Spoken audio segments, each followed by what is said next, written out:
Hello everybody, welcome to another Gw2 video, and today I'm going to be teaching you the basics of void jumping. So let's jump straight in. What is void jumping?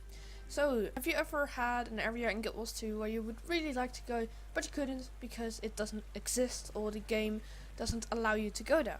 Well, void jumping basically solves this. So what is void jumping and how does it work? Basically, if you're any familiar with modding the Elder Scrolls series, you'll know that in the Elder Scrolls games, every map has a layer of water in it, which we call the void. And basically what this is it is a layer of water, which acts like normal water. It is normal water, and this is basically a buffer between the explorable normal area of the world and the game engine part of the world, which just doesn't work basically.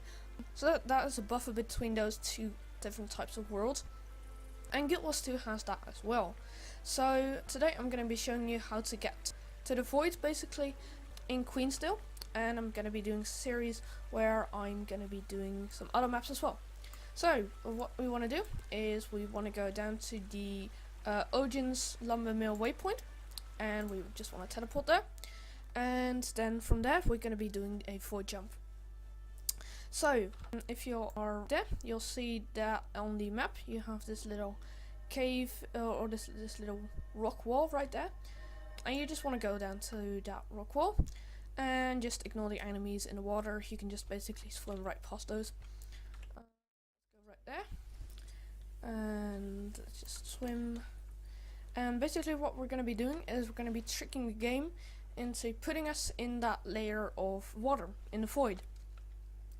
And so first I'm going to be telling you some basic things which you should basically already know if you want to do this. So in Gw2 a wall isn't really a wall, but it's actually just a plane or plate which basically has no thickness, and it just has a texture. So I can't show you that right here because the game, well, it won't allow me to look behind that because, well, that's not supposed to be you're not supposed to be able to do that. Well, what we want to do is we want to find this spot right here, and it's basically in the middle of this little rock wall, and it's basically where the land meets the water basically, and it's right here if you see. So basically here is the first like thing that juts out, and here's the second one, and you would just want to stand right here. So basically you still want to be standing on land basically, but at the same time in the water. Yeah, I know it sounds really confusing, but basically just stand in this corner and stand as close to the wall as possible. As you can see, I can't move any further right now. And what you want to do is you want to go to the logout screen, and you want to go to character select right here, and then you basically just want to click that same character again, and this will basically relog your character. This is what we call a relog. So basically what we just did is we tricked the game into thinking we were actually behind that plane. So you'll see that in a second. So if we just log in, and there you go, you can see we are in water, but we're not anywhere to be seen, and that is because we are actually in the void right now. So if we just swim around a bit, as you can see, we are in the void. And basically what we did is we tricked the game into thinking we were actually behind this plane right here. And behind that plane there's nothing, so it just dropped us into the void.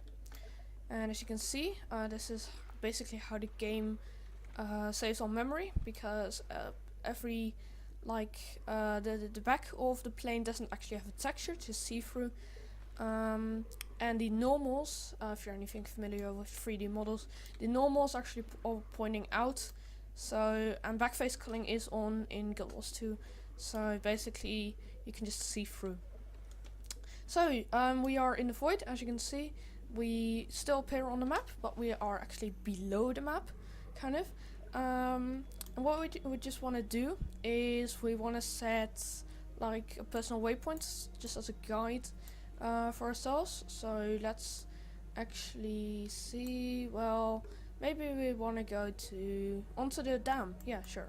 Okay, so we would set a waypoint there, and as you can see, it will appear on your map. By the way, you set a personal waypoint using Alt and then left clicking.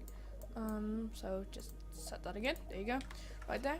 And let's just start swimming there, because well, this does work as normal water. And you'll see some visual glitches appearing on the screen as well. This will appear for you as well, but don't worry about it, it's all fine. So basically, now I'm gonna tell you how this works and how to exploit it. Well, you can't really exploit it because it's just too slow and you can't really do anything with it. But I'm gonna tell you how this works basically. So basically, as I said, Gw2 has a buffer between the normal explorable world and the void world, or the game world basically, where nothing works. Also, by the way, if you are following me right now as I speak, you want to make sure you don't go underneath the portal into the Divinity's Reach, because I think that will teleport you into the Divinity's Reach. I'm not sure, but just avoid it. Just swim around it basically. So yeah, as I was saying, there's like this buffer, and this every map has this. And basically on any map, apart from the Heart of Thorns map, you can actually get here. Well, I don't know. I think the Silver Waste has a spot where you can get into the void as well. But for the rest, I don't know, because well, the Heart of Thorns map were a little bit better designed, basically, and they tried to minimize this happening, basically. So we have almost arrived at the dam, but first I want to show you something cool. Because if you've ever been tried to swim past the world border, you will have seen like the pop-up with like you've hit a strong current, blah blah blah, and then if you try to go further, you'll just be teleported back. Now that is because of the world border. And if you've ever tried free running in Gw2, you'll know that there are these things called world borders, and they are basically invisible walls, which you can't get through basically. And behind that there exists nothing basically. Well, that's what they lead you to believe, but there is actually something behind that. And there are actually two different kinds of walls. There are the normal blocking walls basically, and there are the kind of glitched walls, I call them, because well, they basically glitch out your game and your animations a lot. Now these aren't anything too dangerous. Any glitches or visual glitches or anything screen tearing that happens here while you're void jumping, that should just be resolved when you return to the normal area, so don't worry. But yeah, as you can see, here we are at a world border, and this is the normal shaded and textured water, because every map has a shader, and for Queensdale it's a bit lighter than normal. And here is the game water, and as you can see, there's some land over here that doesn't actually exist. That's just a circle with texture on it, to make it look like it's 3D, but it's not. So yeah, that's just a texture basically. But here's the game water, and this isn't actually, this is actual water, but it doesn't exist basically. And if we actually try to swim there, well, you'll see nothing happens, apart from this thing, which is really weird, and that is our animations get really choppy and slow down a lot. It's basically like a worse version of SAB, the Separate Adventure Box, where everything is blocky, but this is a normal world. And if we can actually, there you go, our character starts freaking out and everything. It's really weird. I don't know why it does this, but this also exists on every map, and it's like the outer wall basically. So yeah, that's that. I just wanted to show you guys that, because that's something that was really interesting to me. So yeah, let's now get to the dam. And as you can see, I've chosen an elementalist, and I've done this on purpose because elementalists have a lot of ground targeted skills, and ground targeted skills are very handy if you're gonna be void jumping, because you can see whether an area has collision or not, and that basically means can you fall through it or not, which is really handy, because well, you don't want to be jumping onto an area where you can't actually go. Now the problem is underwater, basically when you're underwater, you don't have any ground targeted skills because, well, you're underwater and there is no ground.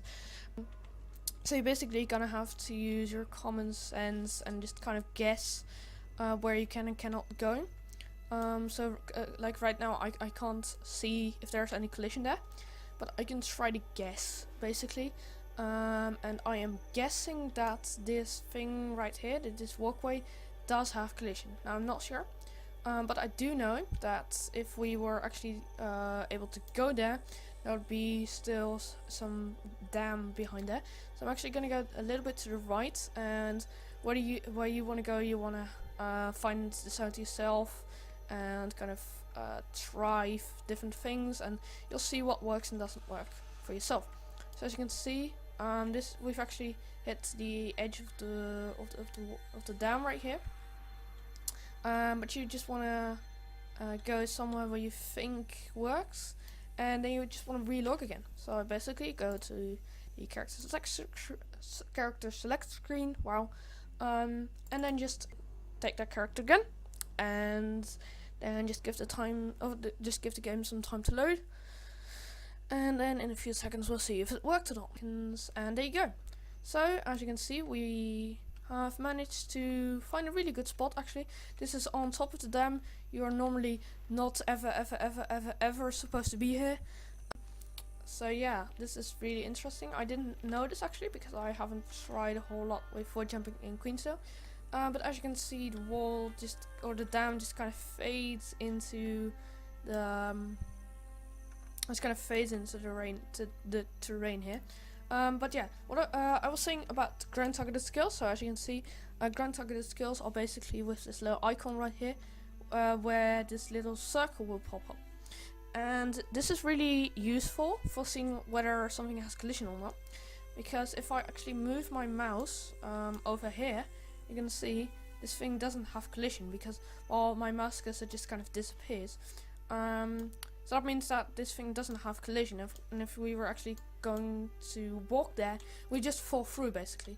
But as you can see, this all has collision, so we can safely walk here. And as a tip, you can use your right mouse button to look around.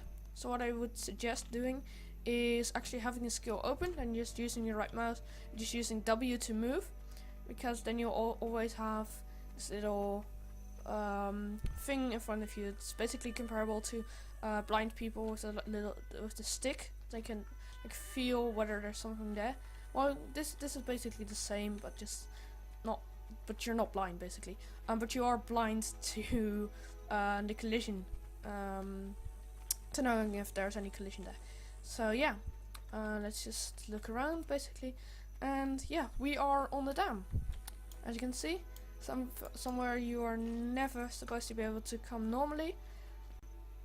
So yeah, let's just explore around a bit. This is basically the end of the video. Now I'm just going to be exploring, so if you're not interested in that, you can just leave the video now, but I would suggest actually staying here because I'm going to give you some important tips that you can use. And as you can see, I kind of fell there, which wasn't really smart. But yeah, I wasn't paying attention there. So as you can see, sometimes this will happen, where this doesn't actually have collision. As you can see, I can walk through it. But because I'm targeting the wall behind it, it will actually show up because, well, I'm not targeting the pillar right here, but I'm targeting the wall because, well, there is a wall behind the thing that has no collision. So yeah, that's really important. Sometimes that will happen, so be wary of that. As you can see, this is something interesting as well. If you've ever tried ground targeting behind a wall, you'll see that the thingy actually becomes red, even though it's still in range, and that is because anything behind the wall is not targetable. So if we actually try to go here, as you can see, we can't. Basically, we're blocked by the invisible wall that is here. But as you can see, we can go here. But yeah, there is an invisible wall that is supposed to keep you out, but now it's keeping us in, which is kind of funny, I think. So yeah, we can just explore here, and yeah, from here you can, oh wow, yeah, also that's the thing that happens. right now I'm in an unshaded area basically, and it's the same as what I was telling you about the water. Every area has a specific shader applied to it, and here I go into the shaded territory, and as you can see there's a lot of fog and stuff, because well, there are clouds here, and it's supposed to simulate clouds, but yeah, you can actually see where the game thinks the shader is and isn't, so that's really interesting, I think. So yeah, that's basically that, and I hope you guys enjoyed. I'm gonna be doing a series on this and showing you some more locations, and also one more thing, do for jump on your own risk. I don't think ArenaNet will be banning you if you just do it normally and just explore. Obviously I'm not responsible for anything you do, but yeah, if you just explore normally, I don't think they will ban you. People might report you for fly hacking and that kind of stuff, so be wary of that. But just if you do it normally, you shouldn't have a problem. But don't go exploiting it, because then you will get banned. So if you do find any way to exploit it, please just let the developers know so they can patch it, and don't go out using it, because you will probably get banned. So yeah, that was it for me today. I hope you guys liked it, and I'll see you guys in the next video. Goodbye.